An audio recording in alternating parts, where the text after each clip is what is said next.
No, absolutely fine. So the angle fine, am I looking good?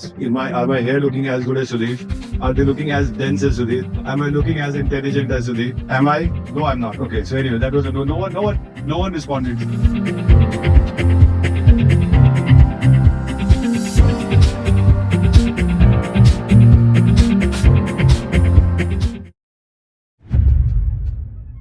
Sudhir, welcome to Home Talkies. Thank you for this. Thank you for coming all the way, and thank you for getting this perfection set up right here.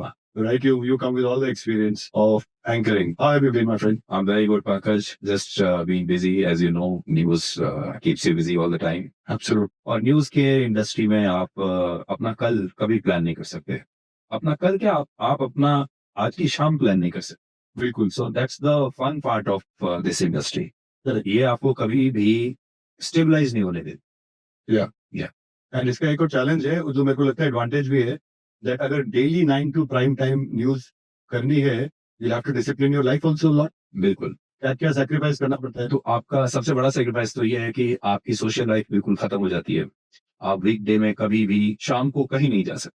Correct. चाहे कितना भी important कोई function हो, कोई socialise करने का मौका हो, यहाँ तक कि कई बार बहुत जरूरी काम होते हैं, आप वहां नहीं जा सकते. तो पूरा दिन इस तरीके से प्लान किया जाता है कि कुछ भी, अगर कोई मीटिंग है, कोई एंगेजमेंट है, कुछ भी है, वो 5 बजे से पहले पहले हो जाए, क्योंकि 5 बजे के बाद फिर मैं बिल्कुल अपने शो के अंदर डूब जाता हूँ. तो आपको कम से कम 3 या 4 घंटे अपनी एक तैयारी के लिए चाहिए होते हैं. करेक्ट. जब आप एक स्क्रिप्ट को, एक शब्द को पढ़ेंगे, देखेंगे कि मैं आज शाम को क्या करने वाला हूँ.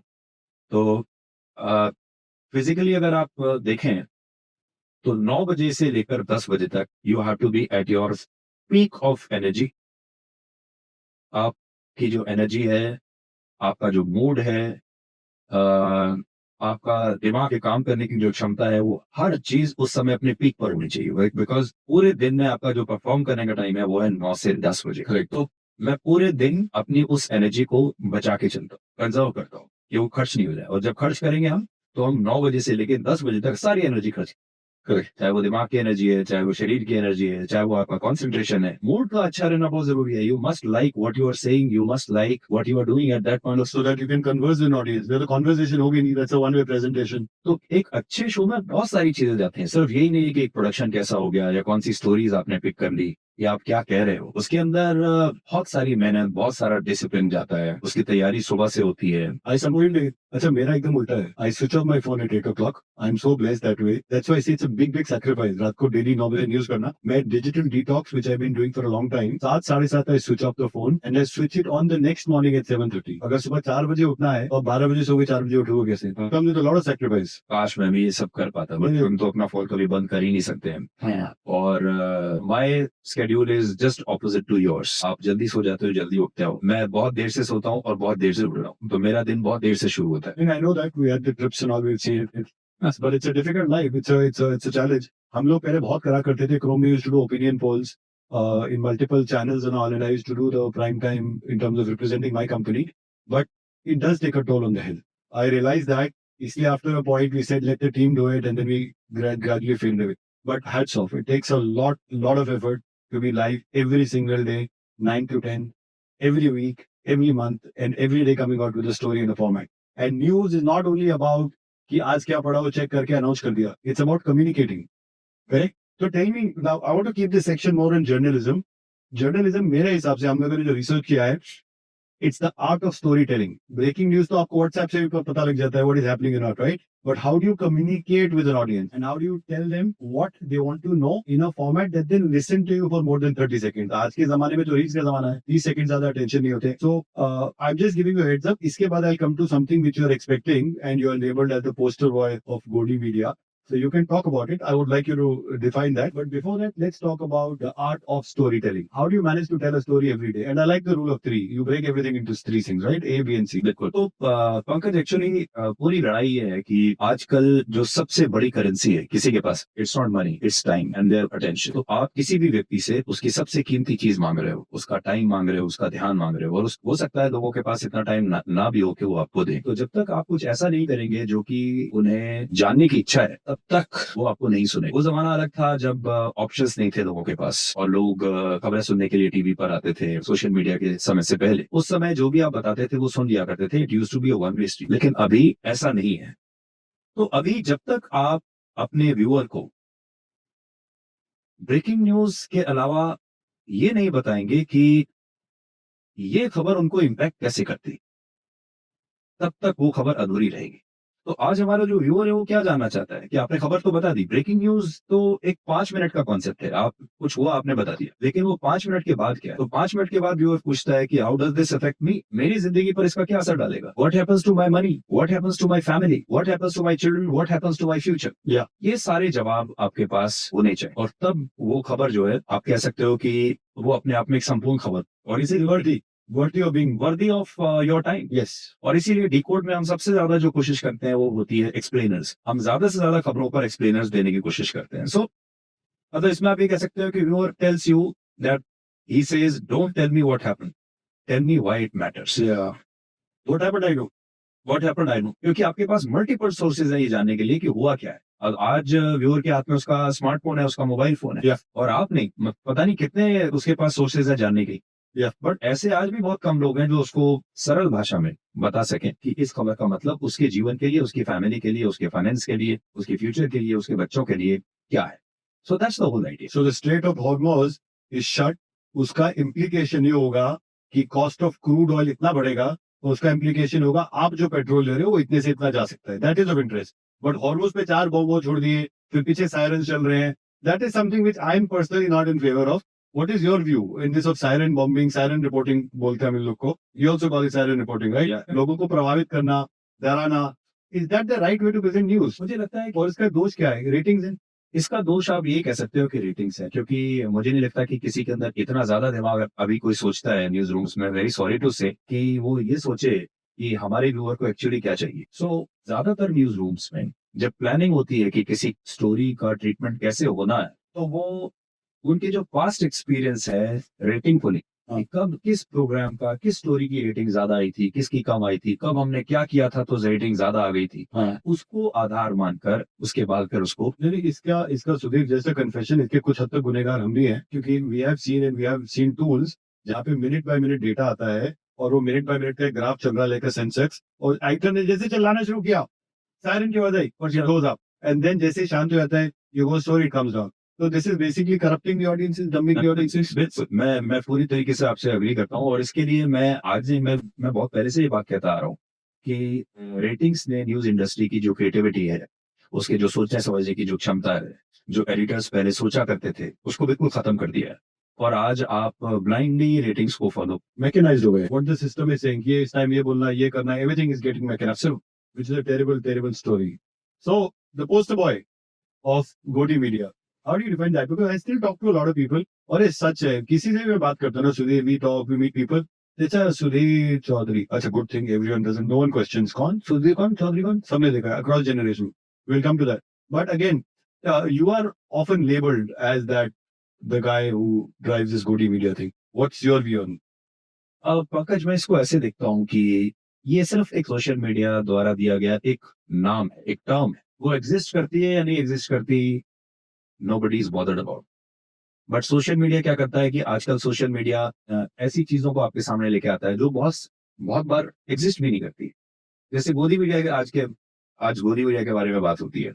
गोदी मीडिया जो असली था वो तो 80 के दशक में था, 90 के दशक में था, अर्ली 2000 में था। कैसे था गोदी मीडिया, वाई? लेकिन उस समय क्योंकि सोशल मीडिया नहीं था तो किसी ने उसे गोदी मीडिया का नाम नहीं। समझ गया। So you're talking, I know एक पर्टिकुलर ब्रांड है जिसमें सारे Lutyens Delhi's kids and generations used to run that news channel. आप देखिए, आज हम परिवारवाद की बात करते हैं। सबसे ज्यादा परिवारवाद उस जमाने में जर्नलिज्म में हुआ करता था। बड़े बड़े लोगों के बच्चे, ब्यूरोक्रेट्स के बच्चों को नौकरी मिलती थी अच्छे अच्छे चैनल्स में, अच्छे अखबारों में, ताकि वो उनके लिए सारे दरवाजे आगे सरकार के खुल सके। आप याद कीजिए वो जमाना जब पत्रकारों को पद्मश्री मिला करता था। आप याद कीजिए वो जमाना जब पत्रकार कैबिनेट फॉर्मेशन या रिशफल से पहले मंत्रियों को, अपने पसंद के मंत्रियों को बनवा दिया करते थे। नहीं, मेरे को पता है 2000 स्टार केबीसी चल रहा था, and we come to KBC, there is a big connection of KBC with you, will talk to. लेकिन हमें पता है 2000 में जब न्यूज़ चैनल्स फ्लरिश हो रहे थे, and most of us we are part the same school, same batch, but the power that a journalist used to command, एक फोन कॉल करा के you could call up, forget the थाना और inspector, you could call up the commissioner of police और बोलो बहुत बोरिया बिस्तर बांधो, नहीं तो काम करो, ऐसे लैंग्वेज बात करते थे। पावर का जो डेफिनेशन था किसी पत्रकार वो ये नहीं था कि आपको कितने लोग देखते हैं और कितने लोग सुनते हैं। आज आपकी जो पावर है, जैसे मैं आपको ये कह सकता हूँ कि what is my power, what is the parameter of my success, reach reach the audience, how many people are watching me, how many people are trusting me, और वो नंबर है आपके सामने, है ना? लेकिन उस समय एक पत्रकार की, एक जर्नलिस्ट की या एक संपादक की जो पावर थी, वो क्या थी कि वो कैसे बड़े से बड़े मंत्री से सीधे बात कर सकता है, उसकी पहुंच सरकार में कहाँ तक है, वो क्या अपने किसी दोस्त को मंत्री बनवा सकता है, क्या वो दो पार्टियों के बीच समझौता, नेगोशिएशन, ब्रोकर, क्या वो एक ब्रोकर की तरह सरकारें बनवा सकता है, सरकारें गिरवा सकता है, ये होता था।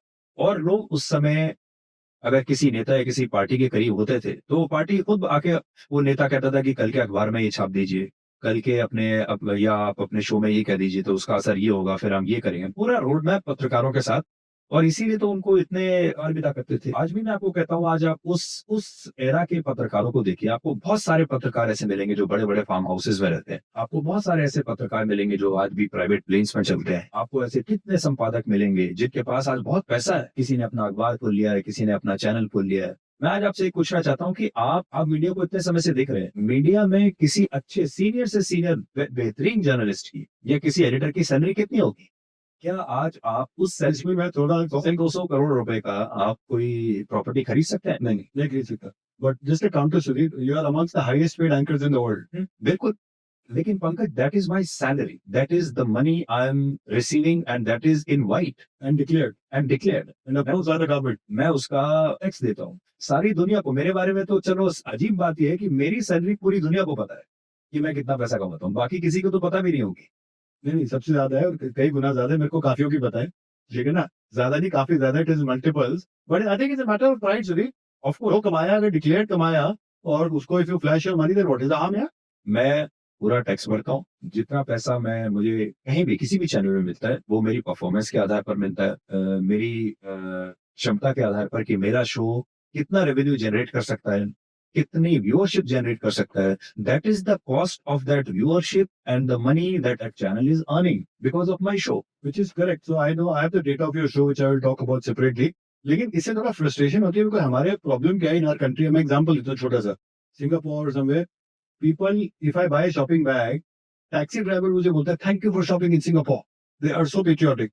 या मैं अपनी कमाई से खुश नहीं हूँ, दूसरे की एक्स्ट्रा इनकम बड़ा परेशान हूँ। ये प्रॉब्लम है। तो your money can declare the number, एक पब्लिक डोमेन में तो है, पब्लिक डोमेन में सब पब्लिक डोमेन में। तो अगर कोई 15 करोड़ कमाता है तो 5 करोड़ तो टैक्स भरता ही होगा, बिल्कुल है ना? अब जो India second highest journalist is a fraction of that. But ये इरिटेशन होता है हर आदमी मतलब माहौल में, यार सुधीर सुधीर तो बड़ा पैसे कमाता है, हम बिजनेस कर रहे हैं, ये कर रहे हैं, हम जाके इतना सेटअप करने के बाद कमाते हैं। ये सुधीर एक लौटा आदमी इतना कमा लेता है।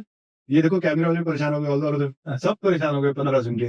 एक्चुअली मैंने पहले कहा, ये सब सोशल मीडिया की वजह से हो रहा है। सोशल मीडिया जब से आया है तब से किसी को भी कुछ भी कहने की एक आजादी मिल गई है। You can discuss anything. आप किसी के पर्सनल लाइफ डिस्कस कर सकते हो, आप किसी के बारे में कोई आपत्तिजनक टर्म, कोई नाम उसका कुछ कर सकते हो। कॉमेडी के नाम पे है ना आजकल के comedians, there to be all kinds of nonsense. Absolute. Have you seen that it's on Netflix, there is a show, Yeah. I don't know Netflix, I am sorry to say this, but this message goes out from me to Netflix. I don't know if you endorse it or not, but we have to be a little more careful of the content that we are airing. All these shows that are going now. हमारे जो जेन जी है, हमारा जो youth है, उसके heroes कैसे होंगे, ये हमें बहुत वाइजली चूज करना पड़ेगा पंकज। और मैं देख रहा हूँ कि इस कल सुप्रीम कोर्ट ने ही एक ऐसे कॉमेडियन पर Yeah, and लाख रुपए का हाँ फाइन किया है। हाँ, but doesn't matter, rounding up number change. आप जरा खुद सोचिए कि ऐसे लोगों के करोड़ों फॉलोअर्स हैं जो लोगों का मजाक उड़ा रहे हैं, अश्लीलता फैला रहे हैं, उनका कंटेंट इतना सस्ता है, इतना घटिया है। तो मुझे कई बार अपने देश में जो हमारे यूथ हैं उनकी बहुत बड़ी चिंता होती है कि अगर ऐसे लोगों को आप फॉलो कर रहे हैं, और हमारा पूरा बिजनेस मॉडल भी ऐसा है, अलग अलग ओटीटी प्लेटफॉर्म्स हैं या चैनल्स हैं, वो ऐसे लोगों को अपने यहाँ जगह दे रहे हैं क्योंकि उनको लगता है कि यही लोग उनको व्यूअरशिप ला सकते हैं। आज आप गोदी मीडिया कहिए, कोई और चीज कहिए, पर मैं आपको आज ये कहता हूँ, आज आप मेरा शो देखिए। मेरे शो में क्या आपको कभी भी कोई अश्लीलता नहीं मिली। मेरे शो में कभी भी आपको कोई घटिया कंटेंट नहीं मिलेगा जो आप अपनी फैमिली के साथ नहीं देख सकते। और मेरे शो में हो सकता है आप मेरे विचारों से सहमत ना हो, मैं जो कह रहा हूँ, लेकिन जो फैक्ट्स, फिगर्स और जो सारी जानकारी मैं आपको दे रहा हूँ, वो पूरी फैमिली के काम आने वाली चीज है।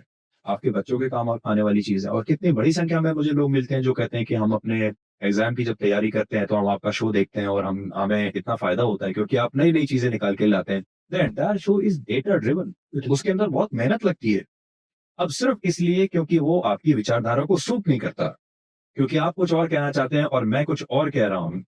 And what ever I am saying is backed by research, it is backed by data, it is backed by facts. तो आप क्या करेंगे? सोशल मीडिया पर जाकर आप बदनाम करेंगे, कोई एक नाम रख देंगे, कभी सैलरी पे सवाल उठाएंगे, कभी गोदी मीडिया के बारे में कहेंगे, कभी कहेंगे कि तुम इस पार्टी को सपोर्ट करते हो, और फिर वो आपको डिस्ट्रॉय करने की कोशिश करेंगे। अच्छी बात हमारे देश में ये है कि सोशल मीडिया और बाहर की जो जिंदगी है, बाहर की जो दुनिया है, उसमें आज भी जमीन आसमान का फर्क है। Yeah, it is not representative.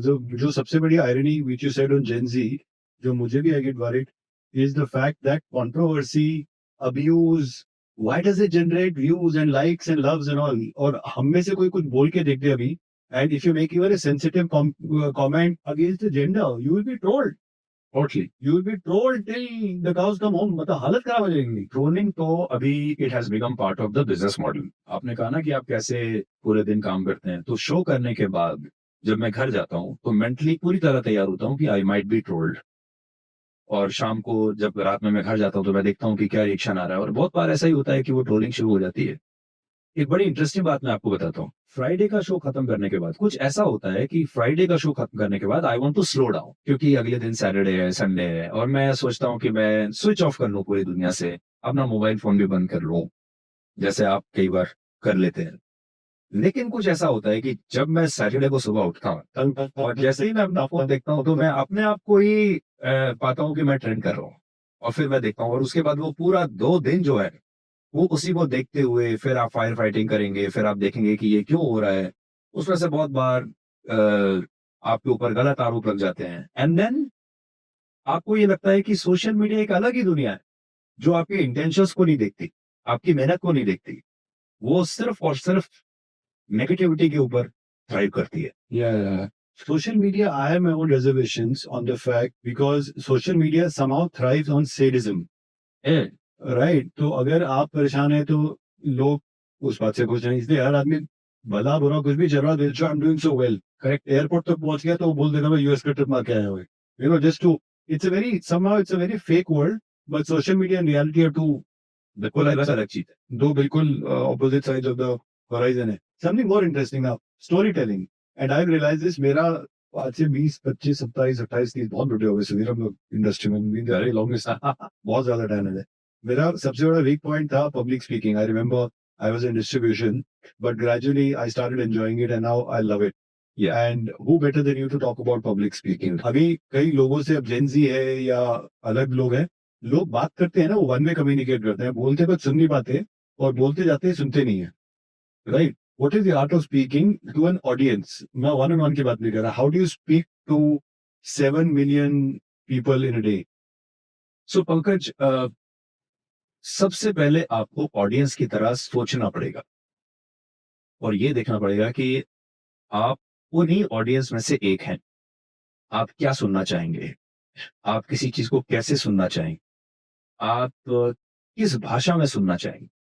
असल में मैंने जो देखा है वो ये कि हमारे चाहे जर्नलिस्ट हो, चाहे हमारे ज्यादातर नेता हो, वो आम जनता से कटे हुए हैं। वो आम जनता की ना भावनाओं को समझते हैं, ना उनकी भाषा को समझते हैं, ना उन्होंने उनका कभी लाइफस्टाइल देखा है कि आम जनता एक पूरे दिन में उसका एक दिनचर्या उसकी क्या होती है, उसका सुबह क्या मूड है, शाम को क्या मूड है, रात में वो उसका क्या मूड है, वो कैसे सुनना चाहता है। तो बड़ी बात यह है कि मैं जो कोशिश करता हूँ वो ये कि वो जो 6-7 मिलियन लोग मुझे देखते हैं, मैं उनको अपनी फैमिली की तरह देख, और मैं उनको ऐसा एक एक उनको एक ऐसा एक्सप्रेशन, एक इम्प्रेशन ऐसा देना चाहता हूँ कि मैं आपकी फैमिली का हिस्सा हूँ। आप डिनर टेबल पर जो जिस भाषा में बात करते हैं एक दूसरे, जो आपकी कम्युनिकेशन होगी, I will be part of the conversation. Yes, तो मैं उसी भाषा में, उसी स्टाइल में आपसे बात करूँ, और मैं खबरें वो चुनता हूँ जिन खबरों के बारे में मिडिल क्लास फैमिलीज में डिनर टेबल पे बात, ऐसी कौन सी बात है जो आप अपने घर में बात करना चाहेंगे अपनी फैमिली के साथ। ऐसी कौन सी चीज है जब आप अगले दिन सुबह मॉर्निंग वॉक पर जाएंगे और आपके बाकी के लोग साथी मिलेंगे तो आप उनके साथ डिस्कस करेंगे, वो क्या चीज होगी। जब आप ऑफिस में जाते हैं तो आप हमेशा कुछ ना कुछ डिस्कशन करते हैं कि अरे कल रात ये देखा, अरे कल ऐसा हुआ तुमने ये देखा। वो कौन सा डिस्कशन होगा जो आप अपने ऑफिस में अपने साथियों के साथ चाय पीते हुए करेंगे? या तो और जब आप अपनी पार्टी में जाते हैं रात को दोस्तों के साथ, वहां भी तो कुछ ना कुछ डिस्कशन चलता ही है, जो करंट अफेयर्स के बारे में होता है, कई बार न्यूज़ के बारे में होता है, कई बार किसी भी सब्जेक्ट के बारे में होता है, चाहे वो महँगाई के बारे में क्यों ना हो, बच्चों की पढ़ाई के बारे में क्यों ना हो, गर्मी बहुत हो रही है, इसके बारे में हो। हाँ। तो डिस्कशन क्या है? किस मुद्दे पर है? क्यों हो रहा है? और उसमें हम अपने दर्शकों को कैसे एम्पावर कर सकते हैं, उन्हीं के स्टाइल में। तो भाषा का बहुत बड़ा योगदान है, कम्युनिकेशन। और मैं ये देखता हूँ कि चाहे अखबार हो, चाहे हमारे न्यूज़ चैनल्स हों, हमारे एंकर्स हों, वो जिस भाषा को बोलते हैं वो बहुत ही प्रेस रिलीज़ नुमा भाषा होती है। आपने कभी प्रेस रिलीज़ देखा होगा, तो जो कंपनी या सरकार जब अपनी प्रेस रिलीज़ जारी करती है, it is very mechanical, very synthetic. वो ऐसा लगता है आपके लिए है ही नहीं, वो डोमेन एक्सपर्ट्स के लिए है या वो पत्रकारों के लिए। और फिर पत्रकार भी उसको ऐसे ही छाप देते हैं। तो there is a huge disconnect in this. वो डिस्कनेक्ट जिस दिन आपने उसको स्पॉट कर लिया, समझ लिया और उस दिन जिस दिन आपने उसको एड्रेस कर लिया, तो मुझे लगता है कि कोई भी व्यक्ति लोगों के पास जा सकता है और उनके साथ उनकी भाषा में कम्युनिकेट कर सकता है। मेरे हिसाब से वही स्टोरी टेलिंग। वही स्टोरी टेलिंग बहुत इंपॉर्टेंट है, whether it is journalism where you are talking to millions of people और it is a corporate presentation. कई लोग क्या करते हैं, स्लाइड खोल के उसमें 500 लाइन्स होती हैं और एक एक लाइन पढ़ते हैं। It is so disturbing because you are not telling a story, right? And majority of people who succeed, before we come to the fact of being an industry pioneer and always being the class leader in the corporate life, it is very, very, very important to have a good communication skill set. और दूसरा पंकज ये भी होता है कि जब लोग आपको एक्सेप्ट कर लेते हैं, जैसे मान लो आज लोगों ने पंकज कृष्णा को एक्सेप्ट कर लिया, आपका एक स्टाइल है बात करने का, आपकी एक भाषा है, आपका आपका एक मैनरिज्म है, उसको आप तभी मेंटेन कर पाओगे जब आप खुद अपनी भाषा में अपना लिखा हुआ कंटेंट लोगों तक पहुंचाओ। बिल्कुल। है ना? अगर आपको एक कॉर्पोरेट प्रेजेंटेशन देनी है और वो प्रेजेंटेशन आपने नहीं बनाई, किसी और ने बनाई, कभी भी you will be passionate तो about it. आप बोर्ड रूम में किसी को इम्प्रेस नहीं कर पाओ और जो लोग देख रहे हैं वो भी आपसे बहुत कन्विंस नहीं। Right. इसी तरीके से अगर आपकी स्क्रिप्ट आप कोई और लिख रहा है और उससे आपका एक टोटल डिस्कनेक्ट है, आप सिर्फ एक टेलीप्रॉम्प्टर रीडर की तरह आते हैं और आप पढ़ के चले जाते हैं।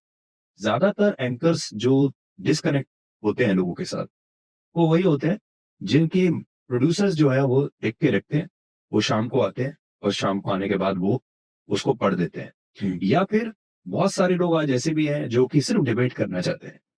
I was coming to that. मेरी नजर में डिबेट शायद सबसे आसान फॉर्मेट है जिसमें आपको कुछ नहीं करना, आपको कोई कंटेंट तैयार नहीं करना है, आपको 4 गेस्ट बुलाने हैं, आपको थोड़ा सा अपना पिच हाई करना है, you have to make it slightly more entertaining और उसको ऐसा करना है कि जैसे पान की दुकान पे, चाय की दुकान पे 4 लोगों का झगड़ा हो। शायद मैं थोड़ा सा डिसएग्री करता हूँ। आज भी आप देखेंगे अगर आप जाते हैं सड़क पर और आपको लगे कि कहीं झगड़ा हो रहा है हाँ। किसी चाय की दुकान से, तो लोग रुक जाते हैं, हाँ, गाड़ी स्लो कर लेते हैं कि देखते हैं भाई क्या हो रहा है, हाँ। और फिर देख भी लेते हैं 5 मिनट की, चलो यार तमाशा अफ्रीका मिल रहा है आपको। You're not hinting at my other best friend, right? No, I'm not hitting on it. He hits a lot at you against your side. अभी वो उसने hit भी किया live viewing पे, तो he's a common friend, वो भी journalist है। देखो दो लोगों के अंदर यही अंतर होता है सब, you know, आप जिस तरह की भाषा इस्तेमाल करते हो, जो बातें आप करते हो, वो it shows your character, it shows your personality, आप किस प्रकार के व्यक्ति हैं ये उसको दिख। Correct. So why scream when you can politely communicate? Does that hold today? और इसका बताते हो क्या होता है, जितना simply we've spent the last so many years. शुरू में क्या था कि न्यूज बड़ी पीसफुल थी दूरदर्शन के जमाने में, very peaceful, very calm, very soothing.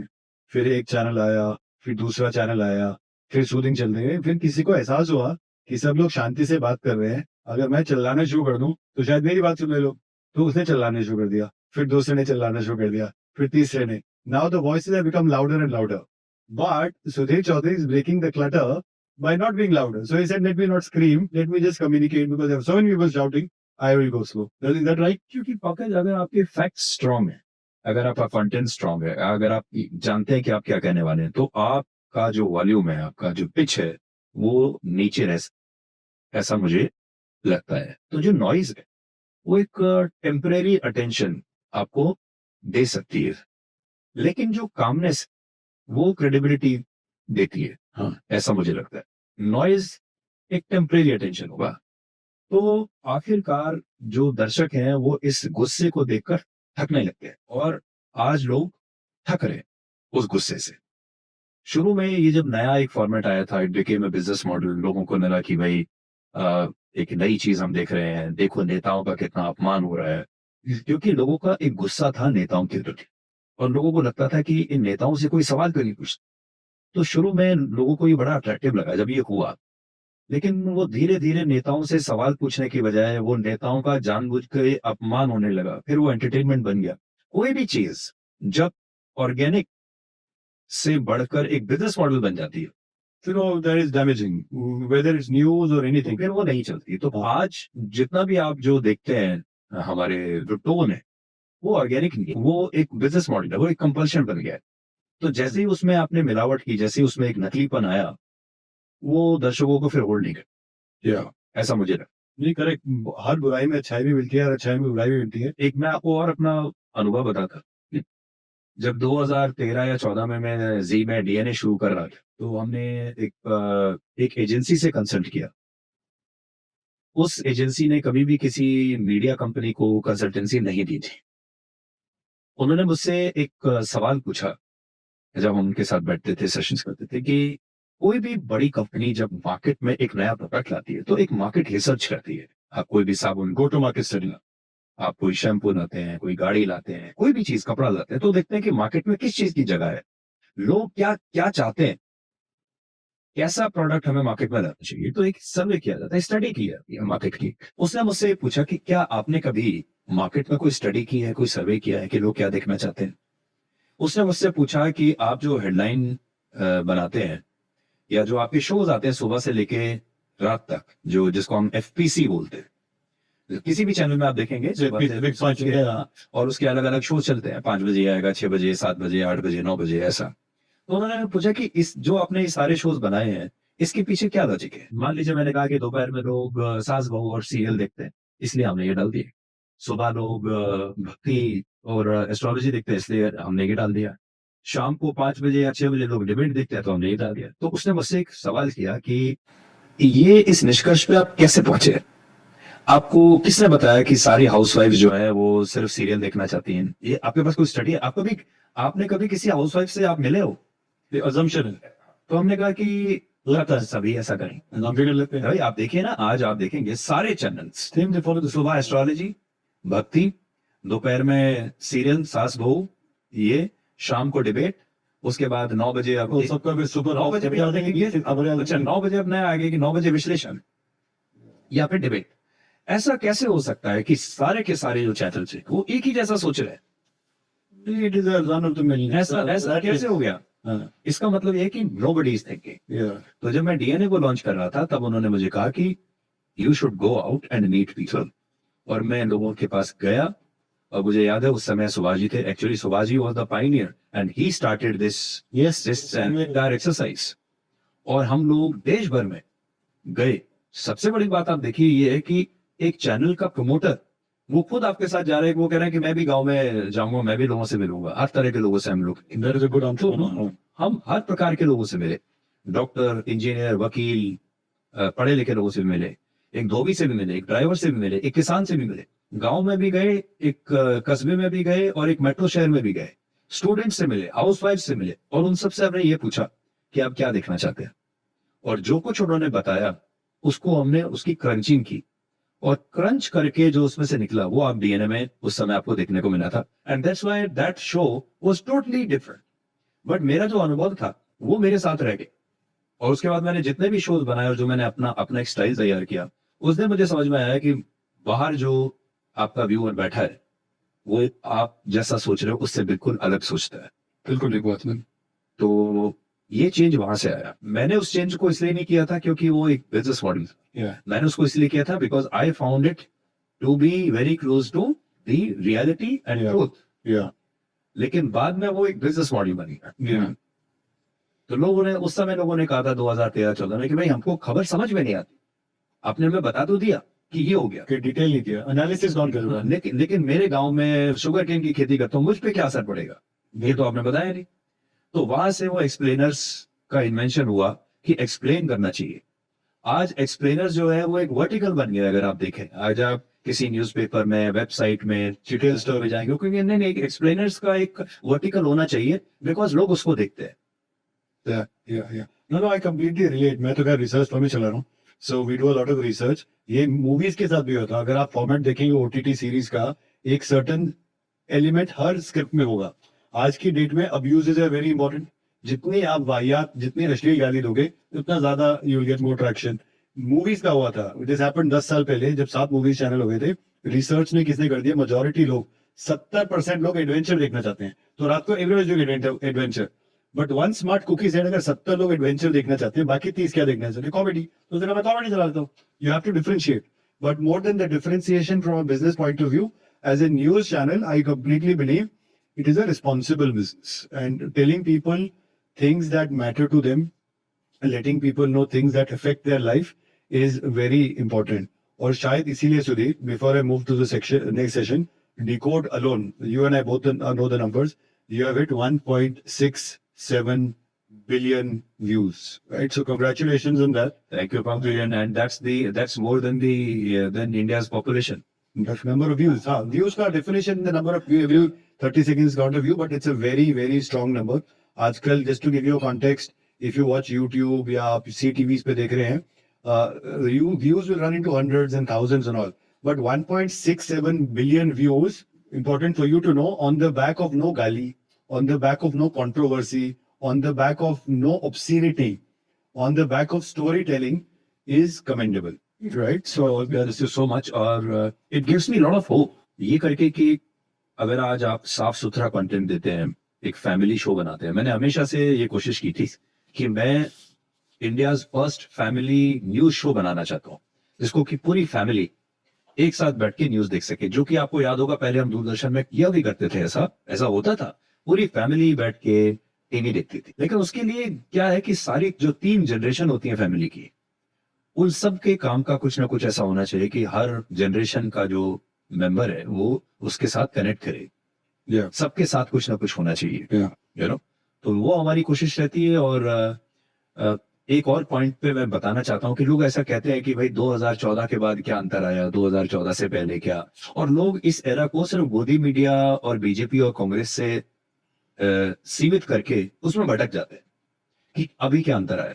लेकिन देखिए, सबसे बड़ा अंतर जो आया है 2014 से पहले और उसके बाद, ये वाला वो आया है कि न्यूज रूम्स जो पहले कंट्रोल किया करते थे पूरा नैरेटिव, वो कंट्रोल न्यूज रूम्स के हाथ से निकल गया है, and it has come to social media.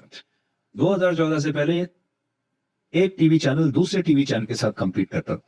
हमारा कंपटीशन हमारे राइवल टीवी चैनल के साथ होता था, राइवल शो के साथ होता था. वो तो यूनिवर्स स्ट्रीम हो गया थोड़ा. आज हमारा कंपटीशन यूट्यूब भी है, इंस्टाग्राम भी है, सीटीवी भी है. फेसबुक आपको एक ही खबर को multiple platforms, multiple kind of people, उनके नजरिए से आपको पेश करना है, ताकि लोग, मैं खुद नहीं जानता कि आज जो मैं अपना शो करता हूँ उसको कितने लोग इंस्टाग्राम पर देखेंगे, कितने लोग यूट्यूब पर देखेंगे, कितने लोग फेसबुक पर देखेंगे. ये एक बहुत बड़ा डाइवर्सिफिकेशन जो आया है, ये बहुत क्रांतिकारी. आप ये सब छोड़ दो कि कांग्रेस, बीजेपी, पहले हिंदुत्व होता था, पहले ये होता था. लोगों ने इस बहुत बड़े चेंज को शायद इग्नोर कर दिया. Yeah, I completely agree with you. But just to conclude, क्या हम कह रहे हैं कि 2014 के बाद journalism is now much more democratic compared to what it was earlier? I would say yes. Okay, fair question. I would say yes. और मैं आपको 2-3 सवालों से और 2-3 फैक्ट से मैं आपको बता सकता हूँ. क्या आपने इससे पहले कभी किसी प्राइम मिनिस्टर को लेकर, किसी रूलिंग पार्टी को लेकर इतने सारे व्यूज, डाइवर्स कहने की आजादी देखी है? मैंने इतने प्राइम मिनिस्टर्स देखे हैं, आपने भी इतने सारी सरकारें देखी होंगी, पर जो आजादी आज मैं देखता हूं कि आज आप देखिए, कोई भी यूट्यूबर कुछ भी कह, कोई भी कंटेंट क्रिएटर कुछ भी कंटेंट बना रहा है, किसी के बारे में कुछ भी कह रहा है. आज आप लीडर ऑफ ऑपोजिशन के बारे में भी कुछ भी कह सकते हैं, आज आप प्राइम मिनिस्टर के बारे में कुछ कह रहे हैं, सोशल मीडिया पर आप मुख्यमंत्री के बारे में कुछ भी कह रहे हैं. मुझे तो नहीं लगता कि इतनी आजादी इससे पहले कभी थी. And I feel after this, अभी तो ये एक ऐसा है कि एक अंधी दौड़ चल रही है, जिसमें खराब कंटेंट भी आ रहा है, अच्छा कंटेंट भी आ रहा है. थोड़े दिन के बाद things will stabilise and people will understand कि क्या सही कंटेंट है और क्या बेसिकली हमारा जो देश है वो थोड़ा मच्योर्ड हो जाएगा। Yeah. लेकिन जो संपादक एक टाइम में पूरा एजेंडा सेट करते थे, एक वो तो नहीं रहा एजेंडा अब सेटिंग। वो एजेंडा सेटिंग जो है न्यूज रूम में होती थी, अखबारों में, टीवी चैनल में होती थी, वो जमाना चला गया करेक्ट। और वो अच्छी बात है। So there are two sides to a coin. कई लोग ये भी कहते हैं कि 2014 के बाद या 2018-19 के बाद इतना ज्यादा मोनोपोलाइज हो गया that it's all pro government, but what you are saying also is right, because if you look at pre 2014 क्या इतनी आजादी थी कि आप रूलिंग पार्टी के अगेंस्ट कर सके। There are two sides to a coin, but it's fair. Actually Pankaj 2014 से पहले इतनी सारी चीजें ऐसी हैं जो कि भारत ने कभी देखी ही नहीं। 2014 से पहले भारत ने कभी भी एक ऐसा लोकप्रिय नेता देखा ही नहीं है, एक ऐसी वेव कभी देखने को मिली ही नहीं है जैसे कि हमें 2014 में देखने को मिली। मैंने इतने सारे इलेक्शंस को कवर किया, इतने सारे जो युग आए उसको मैंने देखा। 2014 में मुझे पहली बार ऐसा लगा कि करोड़ों की संख्या में लोग ऐसे हैं जिनकी भावनाएं दबी हुई हैं, सप्रेस्ड है, और वो अपनी बात कुछ कहना चाहते हैं। वो अपने वोट के जरिए एक बहुत बड़ा बदलाव लाना चाहते हैं, क्योंकि उन्हें दशकों से दबा के रखा गया है। धर्म के नाम पे दबा के रखा गया है, सिस्टम के नाम पे दबा के रखा गया है, बहुत सारी चीजों के नाम पर उनको बहुत दबा कर रखा गया। तो वो जो गुस्सा था 2014 में, वो फूट के एकदम बाहर निकला। अब आप कहेंगे कि 2014 में ही क्यों निकला, उससे पहले क्यों नहीं निकला? उससे पहले इसलिए नहीं निकला क्योंकि it did not have a face. मतलब वो गुस्सा निकालें भी तो किसके लिए निकालें? मतलब वो लीडर कहाँ है जो उसको चैनलाइज करेगा? तो पहली बार जैसे ही लोगों को ये लगा कि एक लीडर या एक व्यवस्था, एक पार्टी आ रही है जो ऐसा कर रही है, तो इतना बड़ा फिनोमेना हमने देखा। और उसके बाद से ही ये शुरू हुआ कि आज अगर आप कहते हैं कि यार एक नेता इतना पॉपुलर हो गया, एक सरकार एक के बाद एक तीन इलेक्शन जीत के आ गई, अगर आप उस सेंटिमेंट को कैप्चर कर रहे हैं तो ऑब्वियसली वो प्रो गवर्नमेंट सेंटिमेंट ही होगा, क्योंकि वो गवर्नमेंट बार बार आ रही है चुन के, लोग उसको बार बार चुन के भेज रहे हैं। करेक्ट। यू नो, मैं अभी जब आपका शो शुरू होने वाला था उससे पहले मैं अपनी टीम को यही बात बता रहा था कि आंदोलन हमारे देश में उनको बहुत ग्लैमराइज किया जाता है जब आंदोलन होते हैं, लेकिन जितनी बार हमारे देश में आंदोलन हुए हैं, किसी भी आंदोलन से सरकार तो बदली लेकिन स्टेबल सरकार किसी से नहीं निकल के आई। आप याद कर लीजिए, जेपी का आंदोलन हुआ था, जनता पार्टी की सरकार आ गई थी, 2-2.5 साल चली और उसके बाद वापस इंदिरा गांधी आ गई। 1989 में वीपी सिंह आए, वीपी सिंह ने इतना बड़ा इशू बनाया करप्शन, फिर मंडल कमीशन, वो 10-11 महीने रहे, चंद्रशेखर 4 महीने रहे, उसके बाद गठबंधन सरकारों का दौर आया जो सोशल जस्टिस के नाम पे आई थी, वो भी नहीं चली। फिर आप देखिए 2012 में अन्ना आंदोलन हुआ, फिर लोगों को लगा कि शायद कोई बहुत बड़ा बदलाव आएगा, आज आप वो भी आपके सामने है। सो आंदोलन करना बहुत आसान है, और ये आंदोलन सारे सोशल मीडिया पे या कहीं भी होता है, एक खास वर्ग होता है जो उनको ग्लैमराइज करता है, क्योंकि वो उन्हें क्रांतिकारी उसमें नजर आते हैं, पर वो क्रांति हमेशा सही जगह तक देश को लेके नहीं जाती। That's the whole point. कहते हैं ना, मरे बिना स्वर्ग प्राप्त नहीं होता। आदमी अच्छा था ये सुनने के लिए मरना पड़ता। ये बहुत इंपॉर्टेंट है। आपके जीते जी कोई आपकी तारीफ नहीं करेगा, लेकिन जिस दिन आप मर जाएंगे उस दिन लोग जब आपकी शोक सभा में आएंगे तो जरूर ये कहेंगे कि बड़ा अच्छा आदमी था। I am glad you said it, नाम नहीं लिया इस टाइम में। चलो ठीक है, lovely, we will chat up on this. Thank you Sudhir, and lovely chatting with you. I've chatted with a lot of friends from the industry, but honestly you had my attention. You were telling me a story and I was constantly enjoying every word as you were telling me that story. So it was fun. Very happy Pankaj कि जो मैं कह रहा था आप बहुत ध्यान से सुन रहे थे, एंड आई वुड से कि स्टोरी टेलिंग जो है वो यही है story. Lovely. Thank you so much, Sudhir.